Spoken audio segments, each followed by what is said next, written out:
सिद्धाळं नमो आयर्याळं नमो वज्झायाळं नमो लोये सौविसाहुळं मङ्गलं भगवान् वीरो मङ्गलं गौतमो गणी मङ्गलं कुन्दकुन्दाद्यो जनधर्मोऽस्तु मङ्गलं सर्वमङ्गलमाङ्गल्यं सर्वकल्याणकारकं प्रधानं सर्वधर्माणां जैनं जयतु शासनं जैनं जयतु शासनं जैनं जयतु शासनं वन्दो श्री अरहंत परम गुरु जो सबको सुखदाई इस जग में दुख जो मैं भुगते सो तुम जानो राई। अब मैं अरज करूं प्रभु तुमसे कर समाधि और माही अंत समय में यह वर मांगू सो दीजे जगराई। अंत समय में ये वर मांगूं सो दीजे जगराई। हे जगत के राजा, हे तीन लोक के स्वामी, अंत समय में यही वर मांगता हूँ, वो आप मुझे दे दो। विराज, कौन सा वर मांगता हूँ? कि मेरा समाधि मरण होवे, जीवन भी समाधिमय हो और साथ में मरण हो तो वह भी समाधिमय हो, ऐसी मेरी भावना है।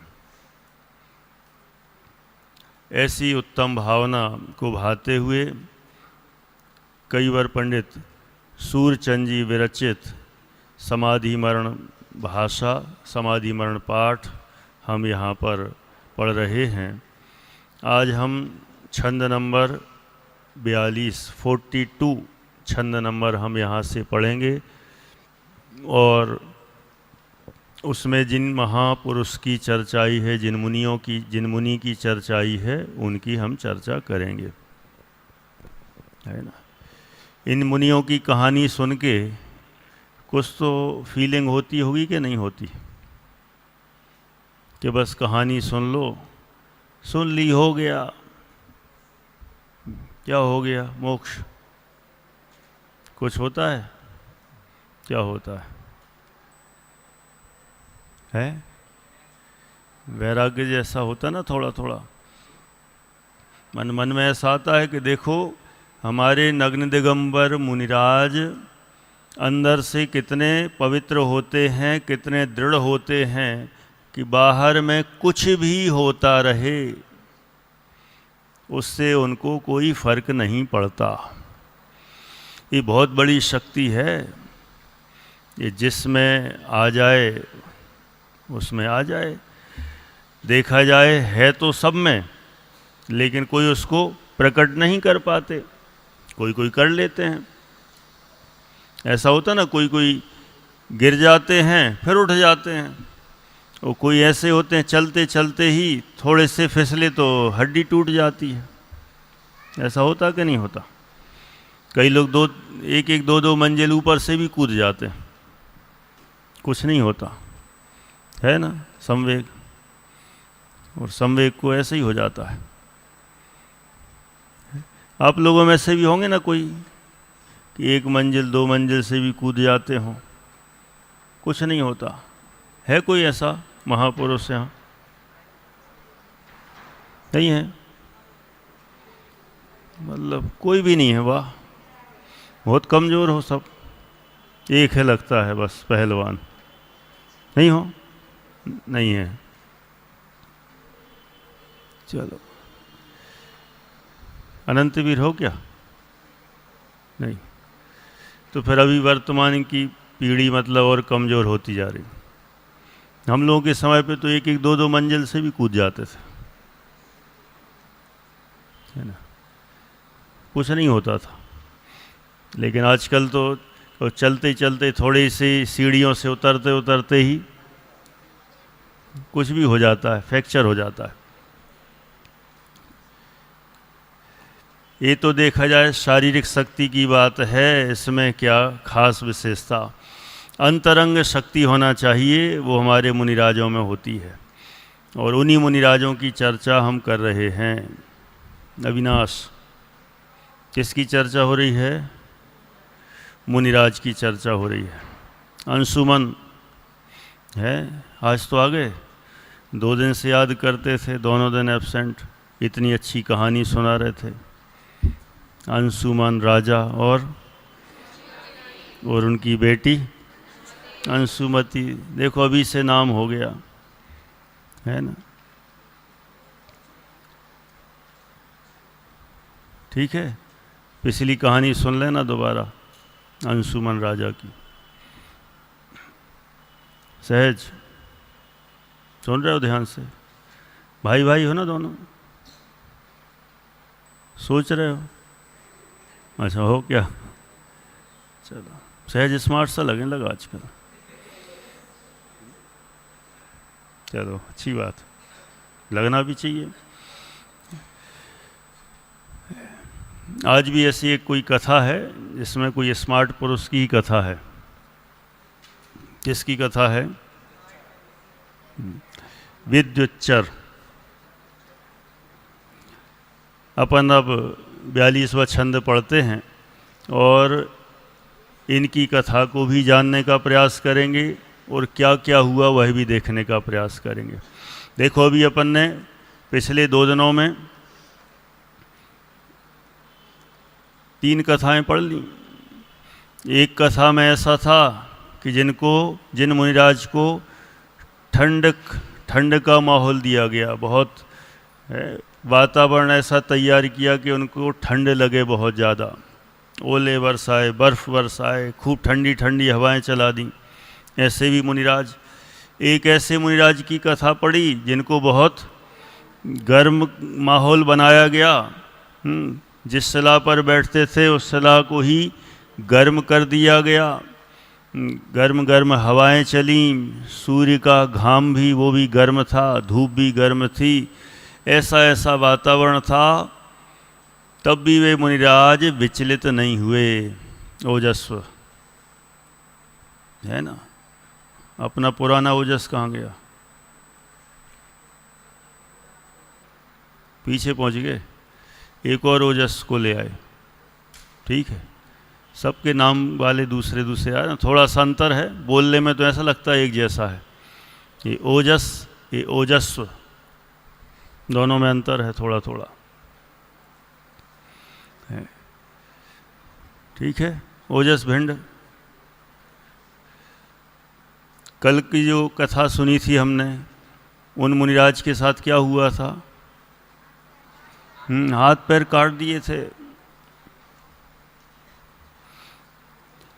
मैंने ऐसे भी मुनिराज हुए जिनके हाथ पैर भी काट दिए गए, तब भी वे अपने में ही रहे, कोई तकलीफ नहीं। या क्यों नहीं हुई तकलीफ?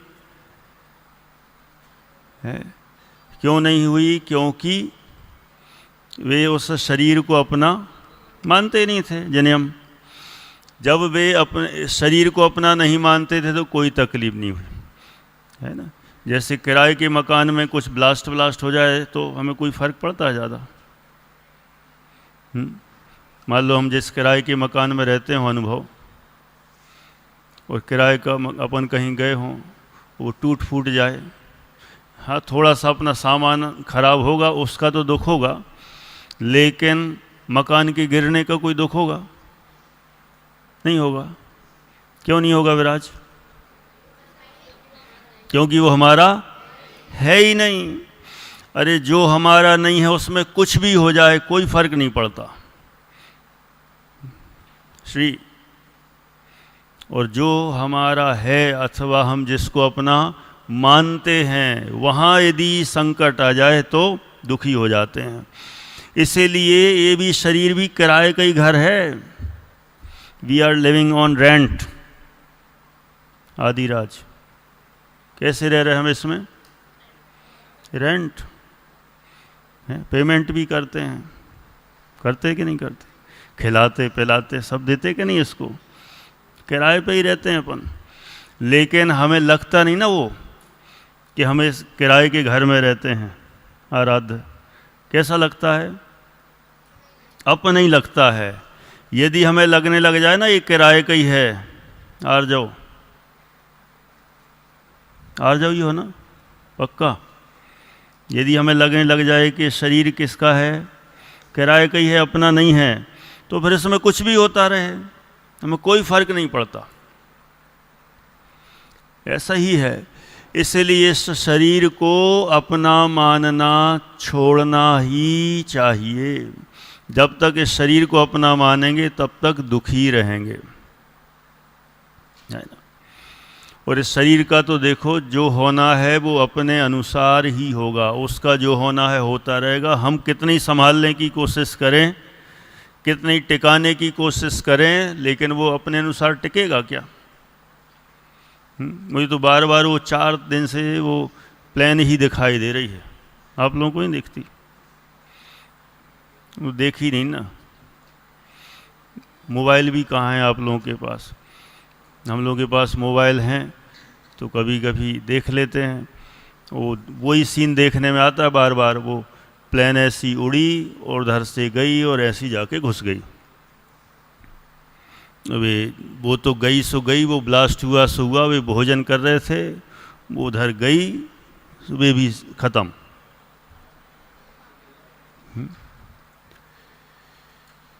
मैंने बार बार जब ऐसी चीज़ें देखो वैराग्य में, तो ऐसा लगता है कि हमें लग रहा है कि हम तो जीवित हैं, बने रहेंगे। कोई ऊपर उड़ के जा रहा है, ऊपर ही, कोई नीचे बैठा बैठा भी जा रहा है। माने कोई ठिकाना नहीं है कब किसका क्या हो जाए, ऐसा है।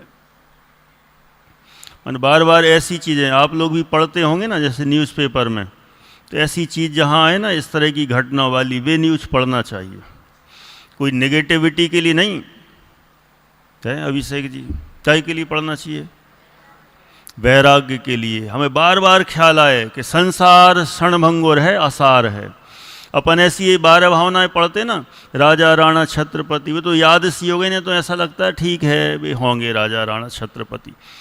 माने उतना असर नहीं पड़ता जितना करंट की जो घटनाएं यदि अपन देखते हैं ना, और जो घटनाओं को देखते हैं उनको बार बार जानते हैं, तो फिर वो बार बार ऐसा लगता है कि अरे कितना क्षणिक है जीवन। आज तो वो उसका दिखा रहे थे, 2-3 बार हमने उसका देखा। वो जो बच गया ना, तो किसी ने उसकी वीडियो बनाई, वो चल रहा है, और फिर वो उसमें अपनी कुंद शतक की वो लगा दिए गाथाएं। निज आयु है ना, सब आयु से जीवित रहे, यह बात जिनवर ने कही, जीवित रखोगे किस तरह। ऐसे सुने ना अभी आप लोगों ने? माने उस पे ऐसी कुंद शतक की जो छंद है ना, वो लगा दी। निज आयु से जीवित रहें। अपनी आयु से सब जीवित रहते हैं, कोई किसी को जीवित नहीं रख सकता, बचा नहीं सकता। उसको किसने बचा लिया है? किसने? ये कह रहा पुण्य ने बचा लिया है। किसने बचा लिया? आयु कर्म ने बचा लिया। मूल तो आयु है, फिर पुण्य भी जोड़ लो साथ में, ठीक है। माने इतना बड़ा ब्लास्ट हुआ, और वो कौन? विश्वास है ना, विश्वास कुमार, रमेश विश्वास, ऐसा कुछ नाम था। माने कितना बड़ा ब्लास्ट हो और वो एक व्यक्ति बच जाए, तो इससे ख्याल में आता है कि जिसकी आयु होगी वो बचेगा, और जिसकी आयु समाप्त होगी तो मणि मंत्र तंत्र बहु होई, मरते न बचावे कोई नहीं बचा सकता। कितना ही प्रयास कर लिया जाए, कोई नहीं, कहीं का डॉक्टर नहीं, स्पेशलिस्ट नहीं। और कहीं का लंदन का डॉक्टर, पेरिस का डॉक्टर, यूके का, कहीं का हो, कहीं का कोई व्यक्ति किसी को नहीं बचा सकता। जब समय आता है तो बस ये शरीर छूटता ही है, ऐसा है। लेकिन हमारी तो इतनी तैयारी होना चाहिए कि ये शरीर मुझे छोड़े। ऐसा क्यों? उससे पहले ही हम शरीर को छोड़ देंगे। है? कोई हमें नौकरी से निकाले, बेकार, उसके पहले इस्तीफा फेंक देंगे, है ना? ऐसे ऐसे होते हैं महान महान लोग। हमने बताया था ना, एक बार एक जगह हम स्कूल में पढ़ाते थे अनेक साल, तो हमारे वहाँ एक मैथ्स टीचर था। लो, कोई बात नहीं, अब तो ऑटोमेटिक है, अब भी आ जाएगी लाइट, है ना?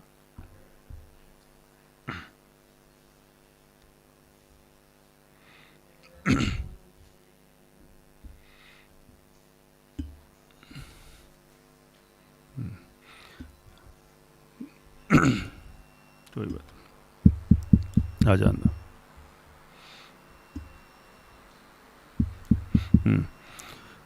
अब देखो, लाइट का भी क्या भरोसा, है ना? जब चली जाए, जब आ जाए। हमारे हाथ में है क्या? कितने जनरेटर लगा लो और ऑटोमेटिक, अभी अपने ऑटोमेटिक जनरेटर लग गया, जाएगी और बस आ जाती है, या रुकने उकने का काम नहीं। लेकिन गई, कौन रोक पाया कि नहीं जाए? जाएगी तो जाएगी, फिर आ गई सो आ गई अपने समय पर। बात क्या कह रहे थे?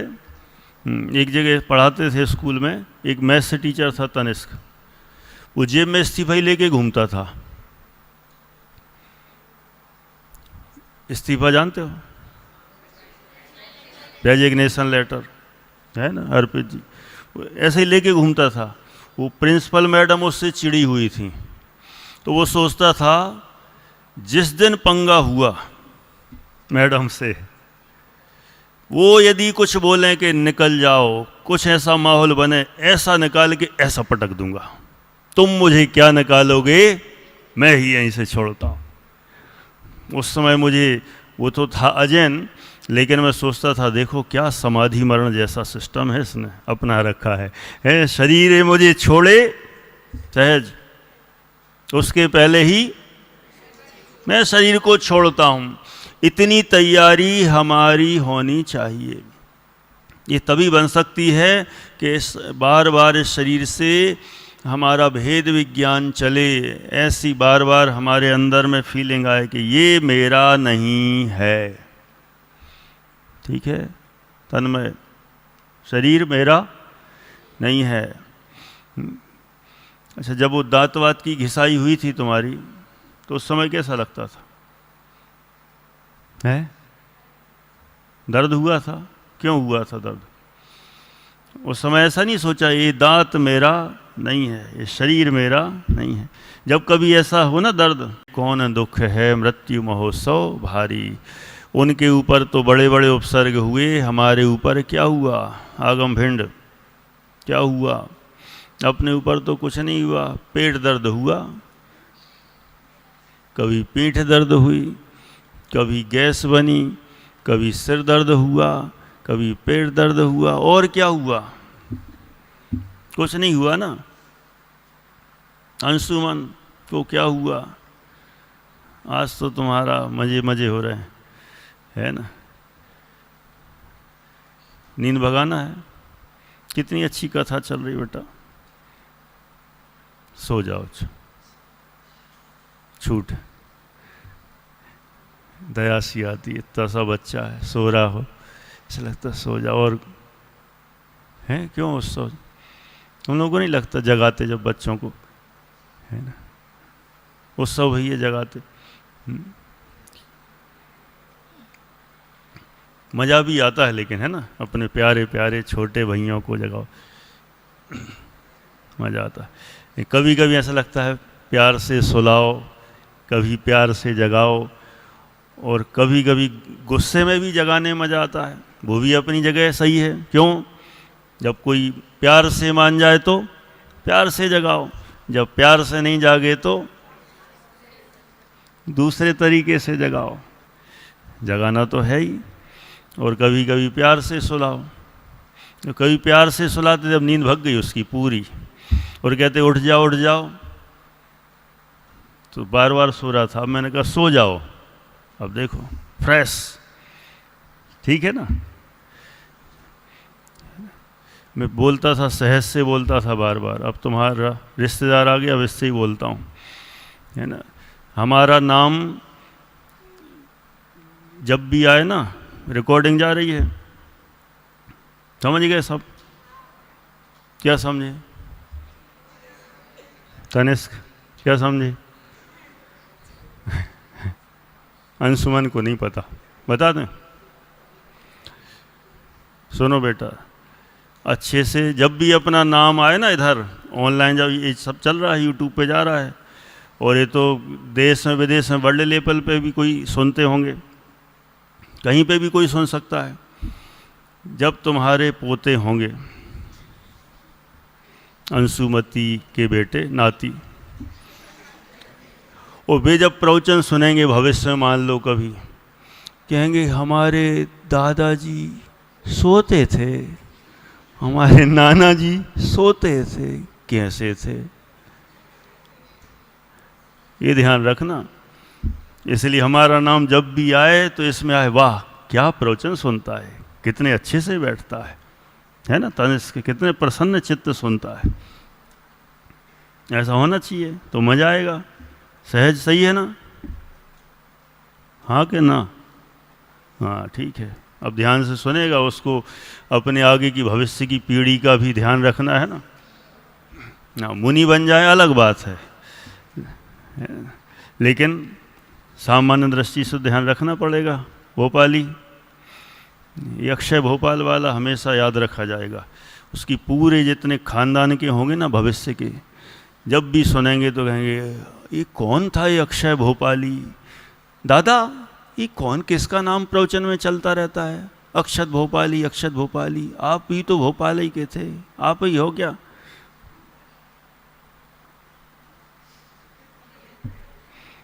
अमर हो जाओगे। सुनना ध्यान से, किसकी बात चल रही है? श्रेष्ठ विद्युच्चर चोर की। अब जरा थोड़ी सी कहानी उनकी भी सुन लेते हैं ध्यान से, अच्छे से। मिथिलापुर, ज़्यादातर ऐसी जगह नाम, नगरों के नाम ऐसे ही ज़्यादा फेमस हुए। हस्तनापुर, अभी अब कौन सा आ गया? मिथिलापुर। अभी बीच में भी कौन सा आया था? काकंदीपुर, है ना। अभी है मिथिलापुर। मिथिलापुर के राजा थे वामरथ। वामरथ। वाम नहीं होती, सर्दी सिरदर्द पीड़ा को पल में दूर करे झंडू वाम, एक वाम तीन काम। वाम रथ, वामरथ नाम के राजा थे, और उनके राज्य में एक यमदंड नाम का कोतवाल था, साध्या। कौन था? यमदंड। क्या नाम था? यमदंड। नाम ही था बिल्कुल यमदंड, बिल्कुल यम के समान दंड देता था, यमराज के समान यमदंड कोतवाल। और कोतवाल कौन होता है? पुलिस वाला, पुलिस का बड़ा अधिकारी। कहीं कहीं चौकीदार के अर्थ में भी आता है, लेकिन यहाँ जो कहा गया है कि वो बड़ा अधिकारी था, कानून का, पुलिस का अधिकारी, जो अपने उस क्षेत्र में, बड़े एरिए में, सब जगह पूरा क्षेत्र की रक्षा करना, उसका ध्यान रखना। कोई चोरी आदि करने आए तो उनको पकड़ना और उनको सजा दिलवाना, ये इसका काम था। ठीक है। हार्दिक, क्या नाम था उसका, कोतवाल का? यमदंड। यमदंड नाम ही है ना, कितना अच्छा वो मैच करता है ना। यमराज जैसा दंड दे, यमदंड। और वहीं पर एक विद्युच्चर नाम का चोर था उसी राज्य में। कौन था? श्रेयस। विद्युच्चर नाम का चोर था। ठीक है देवांश, पारस काला, ओके, लाभांश, सर्वज्ञ, हाँ ठीक है, शाश्वत, समझ में आ रहा है सबको, है ना? ध्यान से सुनना सब। विद्युच्चर नाम, चर तो लिखा है लेकिन एक्चुअल में देखा जाए वो चोर था, है ना, चोर था, लेकिन वो विद्युच्चर नाम का चोर था। वो बिल्कुल जैसे पुराने ज़माने में एक फिल्म थी ना, मूवी शहंशाह टाइप की, है ना, संजय जी, थी ना एक, अंधेरी रातों में सुनसानी राहों पर एक मसीहा निकलता है जिसे लोग शहंशाह कहते। यार तुम लोग को तो याद है, ये तनिष्क बड़ा हो गया लगता है, पुराने ज़माने का है, बाकी किसी को नहीं पता, है ना। माने उसमें तो ऐसा था कि वो दिन में पुलिस बनता था, पुलिसमैन, और रात में अलग टाइप का रोल रहता था, वो सबको बचाता था, दमदार, ताकतवर, है ना, एक हाथ में वो पहने रहता था बहुत बड़ा, कोई बंदूकी मार दे तो उसमें टकरा के गोली भी मार दे तो दूर चली जाए, ऐसा वो शहंशाह। और यहाँ ये अलग टाइप का था विद्युच्चर चोर। ये दिन में तो बिल्कुल ऐसा गरीब भिखारी जैसा, कोड़ी जैसे कोड़ हो गया हो ऐसा, किसी कहीं मंदिर में जाके बैठ जाता था, वो सबको लगता था कि कोई भिखारी है, गरीब है, ऐसा लगता था, कोड़ी एकदम कोड़ी, कोड़ हो गया हो ऐसा, घिना घिना सा, फटे छिते कपड़े पहने हुए, ऐसा रहता था। और रात में निकलता था एकदम तैयार होके, एकदम अंधेरी रातों में सुनसानी राहों पर निकलता था, और वहाँ फिर जाके सब जगह फिर ये चोरियाँ करता था, ठीक है, अरहम बक्सवाहा, समझ में आ रहा है, नोट कर रहे हो कि नहीं सब? कोई कोई बिल्कुल ऐसे नोट करते हैं कि इनकी डायरी देख के पुरस्कार देना चाहिए इनको, अर्पित जी, है ना। अपन ऐसा करेंगे कि जो अच्छे अच्छे नोट्स बना रहे हैं तो बाद में जब कभी अपन को लगेगा, ठीक है, वो सब भैया सही है ना, मैंने जिनकी अच्छी, कोई कोई तो मुझे दिखाते हैं कभी कभी, इतनी बढ़िया, बिल्कुल एक एक छंद अभी तक A to Z, पहले छंद से लेके अभी तक एकदम व्यवस्थित पूरा लिखा है, कुछ नहीं छूटे, है ना। नाम भी मुझे ध्यान है, जैसे वो कौन है, सौम्य है, ये देव है, और भी होंगे कई जिनका मैं देखा, बाकी और, लेकिन सब नहीं करते, करना चाहिए बेटा, बिल्कुल एक एक चीज़ ऐसी। कई बार एक कथाएं भी कहाँ मिलती हैं, कई बार पढ़ने को अपन ढूंढें तो नहीं मिलती, तो एक एक चीज़ अच्छे से व्यवस्थित सुनना, लिखना। और हम लोग कोशिश करेंगे कि आप लोगों की कॉपियाँ लेके जहाँ लगेगा कि बेस्ट टॉप 3, टॉप 5, तो उनको पुरस्कार भी देंगे, इसलिए आप लोग बहुत अच्छे से व्यवस्थित बनाएं, ठीक है। अब क्या आगे बढ़ते हैं। दिन में तो वह कोड़ी जैसा, और रात में चोरी करता था। एक दिन उसने वहीं के जो राजा थे, कौन से राजा, वामरथ, उन्हीं राजा के यहाँ उसने चोरी कर ली और हार चुरा लिया, बहुत कीमती हार था, हार चुरा लिया, और हार चुरा के भाग गया। राजा ने अपने कोतवाल से कहा, कौन सा कोतवाल, यमदंड कोतवाल, उसने कहा 7 दिन के अंदर, निरपेक्ष के पीछे कौन है, इसलिए पक्का लग नहीं रहे,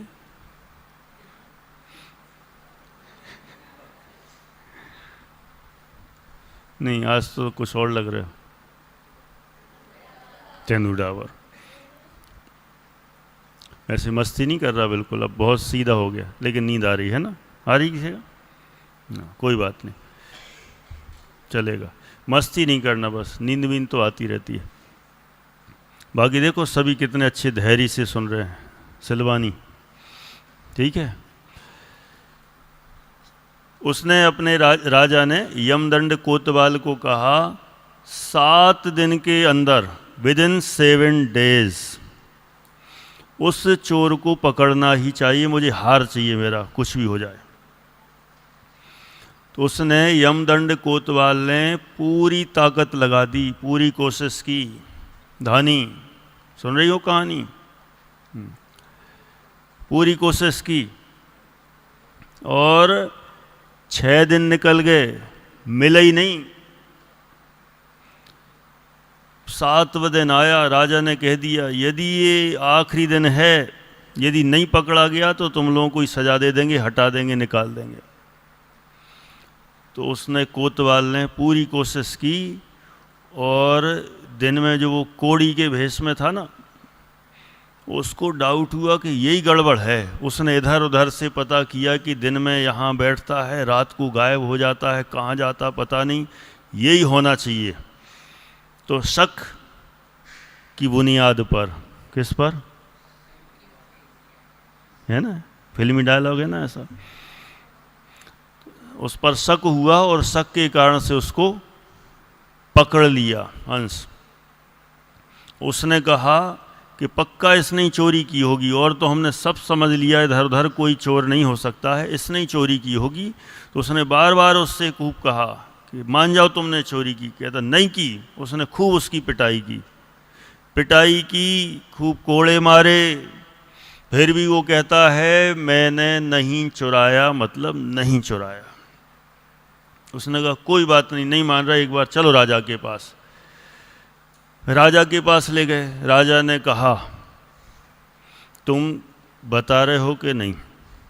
उसने कहा कि जब चुराई नहीं तो क्यों बताएं। देखो ऐसा है, ईमानदारी से बता दो,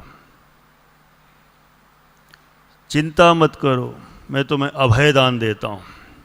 कौन सा दान? अभय दान जानते हो? प्रासु, हाँ, एक तरह से जीवन दान। चिंता मत करना, तुम्हें मारूंगा नहीं, सजा नहीं दूंगा, मुझे मेरा हार चाहिए बस।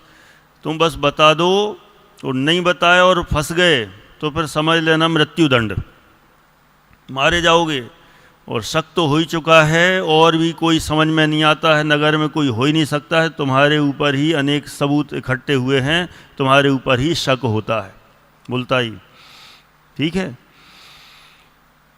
तुम्हारे कुछ नहीं करेंगे, बस स्वीकार कर लो, सच सच बता दो हुआ क्या। उसने कहा हार तो मैंने ही चुराया है। एक्सेप्टेड, स्वीकार कर लिया। फिर उसने, राजा ने पूछा तुमने हार क्यों चुराया, तुम हो कौन, जरा अपना परिचय दो। सो विद्युच्चर चोर ने अपना परिचय दिया। ऋतिक है ना, आंख में कुछ हो गया क्या खेलते हुए?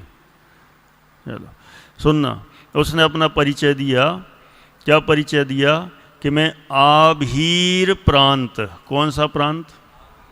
आभीर, कुछ अलग ऐसी नाम है।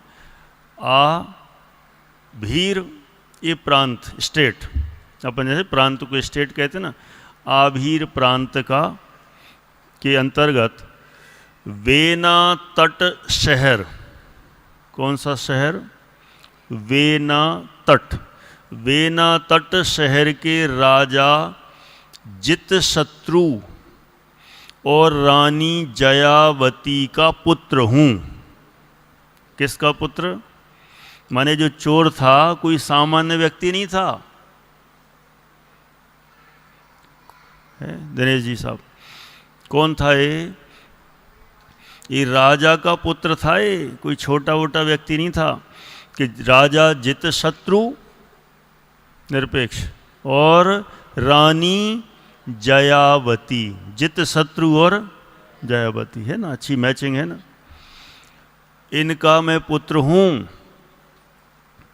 और ये जो यमदंड है ना आपका कोतवाल, उसने कोतवाल के बारे में ही बताया कि यमदंड उसी राजा के यमपाश कोतवाल का पुत्र है। उसी राजा का कौन से? जित शत्रु राजा का कोतवाल था। कौन? यमपाश। और वो सब यमपाश का पुत्र ये कौन है? यमदंड। तो इसके पिताजी कोतवाल थे और मेरे पिताजी कौन थे? राजा थे। दोनों ने मुनि दीक्षा ली है। ये किसने बताया? विद्युच्चर चोर ने कहा कि मेरे पिताजी जो राजा थे जित शत्रु, और मेरे पिताजी राजा के यहाँ जो कोतवाल था, कौन? यमपाश, दोनों ने ही जिनेंद्र दीक्षा ली। जिन दीक्षा ली है दोनों मुनि बन गए और मुनि बन के चले गए, और मेरे पिताजी ने मुझे राजा बना दिया। किसको? विद्युच्चर को मुझे राजा बना दिया, और इनके पिताजी ने अपनी कोतवाल की पोस्ट यमदंड को दे दी। तो एक तरह से विद्युच्चर चोर था और एक तरह से वो राजा था।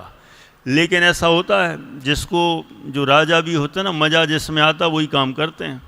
उसने विद्युच्चर ने बताया कि मैंने चौर शास्त्र का अध्ययन किया है। कौन सा शास्त्र?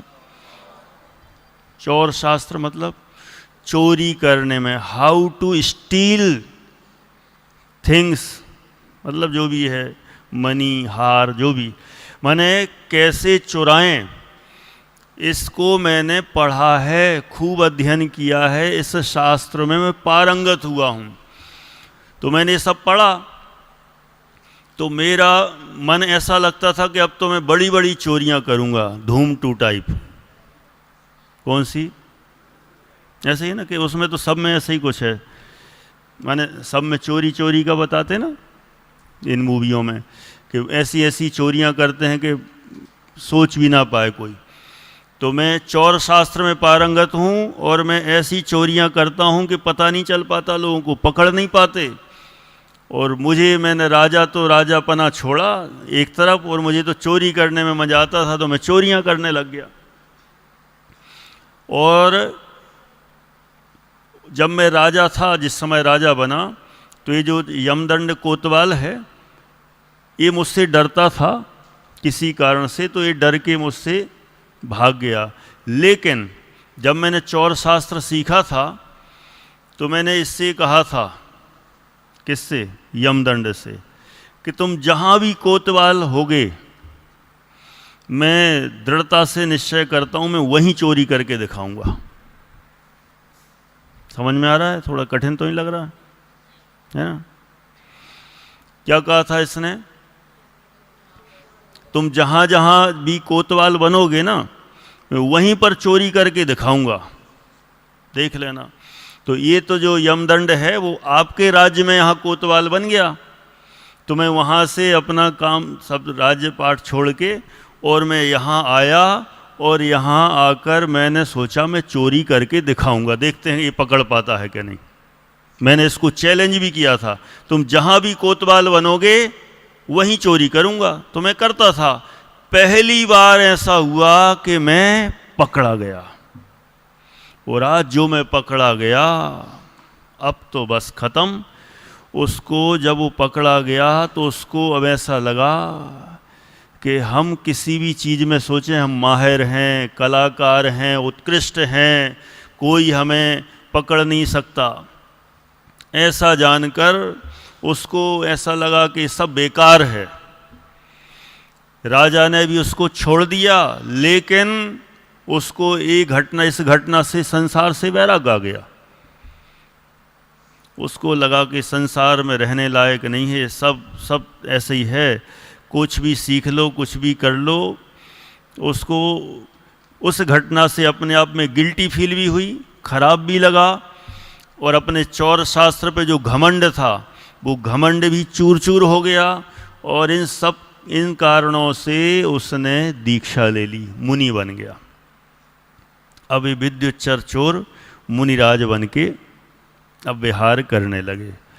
अब इसके आगे क्या हुआ, एक बस अंतिम घटना है।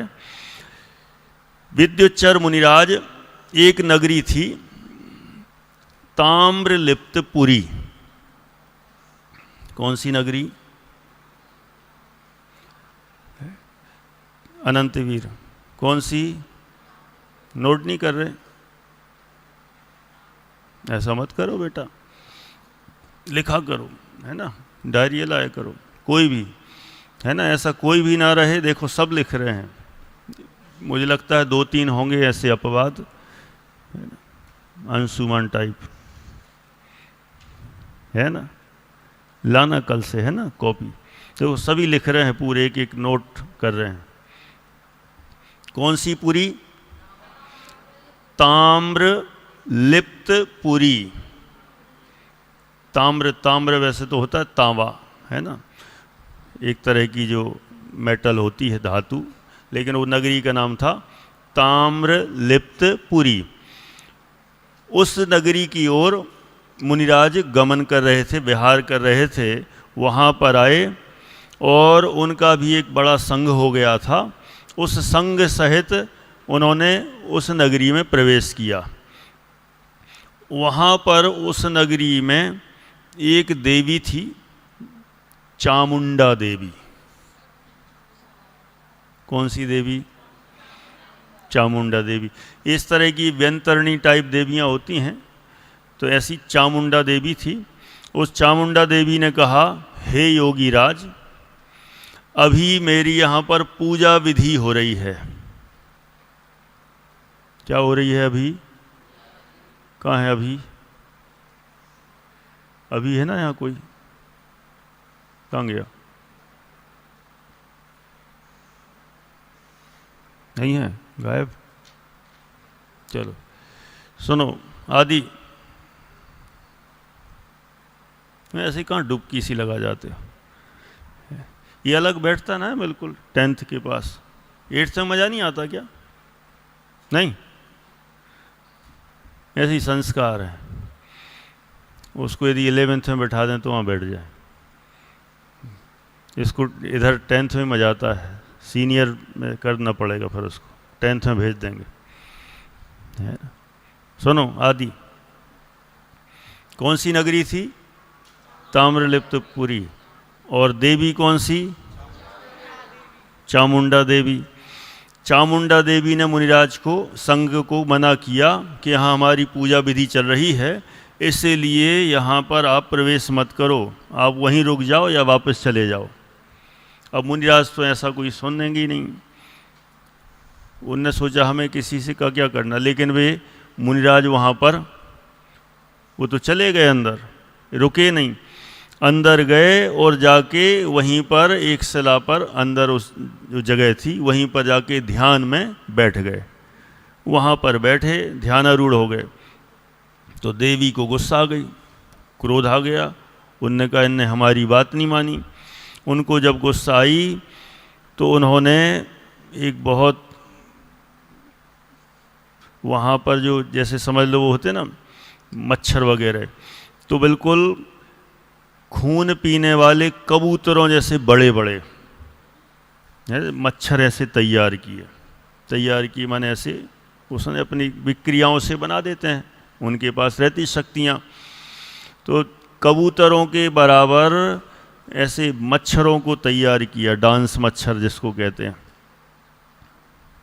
कौन से मच्छर सुने? डांस मच्छर नहीं सुने, है ना, परिसर में सुने ना। एक म्यूजिशियन मच्छर होते हैं, हूँ करते रहते, और एक डांस मच्छर होते हैं। तो वे कौन से डांस मच्छर जैसे कबूतरों के बराबर बना दिए और उनसे मुनिराजों के ऊपर हमला करा दिया। तो वे सब के सब कबूतर मुनिराज के ऊपर टूट पड़े और बिल्कुल उनको नोचने लगे, उनका खून चूसने लगे। ऐसा माहौल तैयार कर दिया। उस समय मुनिराज का पूरा शरीर उनके द्वारा बिल्कुल खून ऐसा चूसते रहे, पूरा शरीर ऐसे ही नष्ट होने लगा। उसी समय उन मुनिराज ने, विद्युच्चर जो मुनिराज थे, उन्होंने अपना ध्यान एकाग्र किया। देखो अधिकतम ऐसे ही हैं, जो महापुरुष होते हैं वैसे ही करते हैं। उस तरफ ध्यान नहीं देके वे अपने आत्म स्वभाव में लीन हो गए और वे भी केवल ज्ञान लेकर मोक्ष चले गए। ऐसे थे मुनिराज। आगम क्या शिक्षा मिलती है इससे? देखो सब जगह एक ही शिक्षा दे रहा, नव, संभव, अनुस, कौन सी शिक्षा? कि ऐसा माहौल बन जाए, ऐसी परिस्थिति बने, तब भी वे मुनिराज अपना ही काम करते हैं, कहीं उलझते नहीं हैं, सारे कष्टों को सह लेते हैं ऐसा कहें, अथवा उसे कष्ट ही नहीं मानते और अपने में मस्त रहते हैं और केवल ज्ञान लेके मोक्ष चले जाते हैं। हमें कौन सा कष्ट है, हमारे ऊपर क्या हो रहा है? कुछ नहीं। ऐसा जानकर हम भी ऐसे मुनिराजों जैसे बने, इसी भावना से यहाँ पर पूरा करते हैं। ओम नमः। अभी हम सभी ने समाधि मरण भाषा पर व्याख्यान का लाभ लिया। उनमें आए कुछ सारभूत प्रश्न इस प्रकार हैं। सबसे पहला प्रश्न है, समस्त प्राणी किससे जीवित रहते हैं और किससे मरण को प्राप्त होते हैं? प्राणी किससे जीवित रहते हैं और किससे मरण को प्राप्त होते हैं?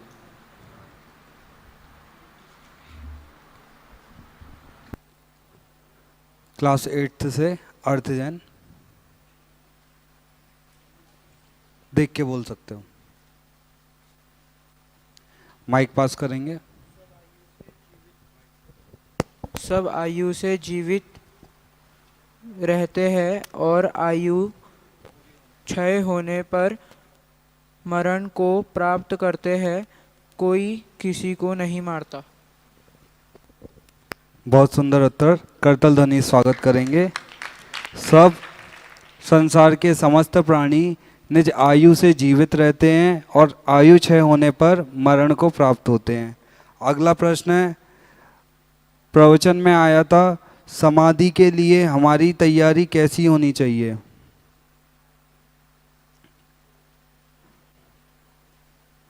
समाधि के लिए हमारी तैयारी कैसी होनी चाहिए? 10th क्लास में?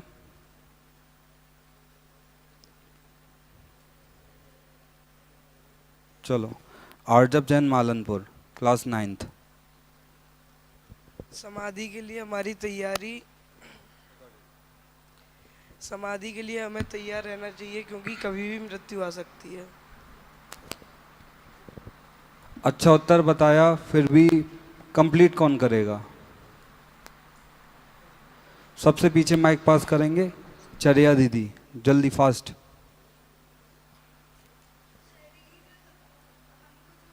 माइक पे, आपको माइक पे बोलना है।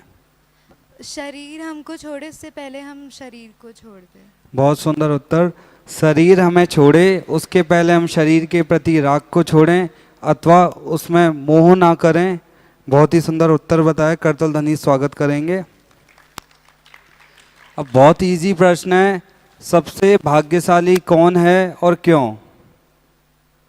10th वाले बच्चे बताएंगे, सबसे भाग्यशाली कौन है और क्यों? Aram Jain, class 9th, first. सबसे भाग्यशाली कौन है और क्यों? Hello hello hello hello hello Muniraj सबसे ज़्यादा, हेलो मुनीराज सबसे ज़्यादा, हेलो बोला आप ऐसे ही बोलो। मुनीराज सबसे ज़्यादा।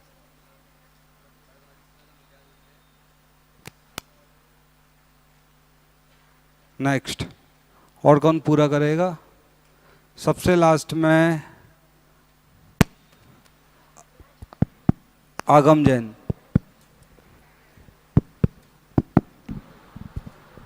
जिनका समाधि में जीवन हो और समाधि मरण से मरण हो। अच्छा उत्तर बताया, पर यहाँ जो प्रवचन में आया वो उत्तर कौन बताएगा? यहाँ माइक पास करेंगे आगे, अनुभव जैन के बगल से, ओजस्व। मुनिराज जी सबसे ज़्यादा भाग्यशाली होते हैं, क्योंकि जो 12 भावना का चिंतन करता है और अपना काम करता है वही बड़भागी होता है। हाँ, मुनिराज सबसे ज़्यादा भाग्यशाली हैं। क्यों? कि वे 12 भावनाओं का चिंतन करते हैं और संसार, शरीर और भोगों से विरक्त होते हैं, इसलिए मुनिराज को सबसे ज़्यादा भाग्यशाली कहा। एक बार करतल ध्वनि स्वागत करेंगे। अंतिम प्रश्न है, सबसे ज़्यादा टफ की इजी, क्या पूछना है? चलो, सोहम जैन कक्षा 9th, उनके लिए प्रश्न है, विद्युत चर मुनिराज कहाँ से मोक्ष गए और उन पर उपसर्ग किसने किया? विद्युचर मुनिराज ताम्रति लिप्त पुरी से मोक्ष गए थे। उनके ऊपर उपसर्ग चामुंडा देवी ने किया था। मच्छर को कबूतर के साइज का करके उनके ऊपर कटवाया था। हाँ, एक बार आप जगह का नाम फिर से रिपीट करेंगे? ताम्रलिप्तपुरी। बहुत सुंदर, ताम्रलिप्तपुरी। वहाँ पर विद्युचर मुनिराज पर चामुंडा देवी ने उपसर्ग किया, तब भी उन्होंने समता भाव धारण किया और मोक्ष पद को प्राप्त किया। सहजानंदी शुद्ध स्वरूपी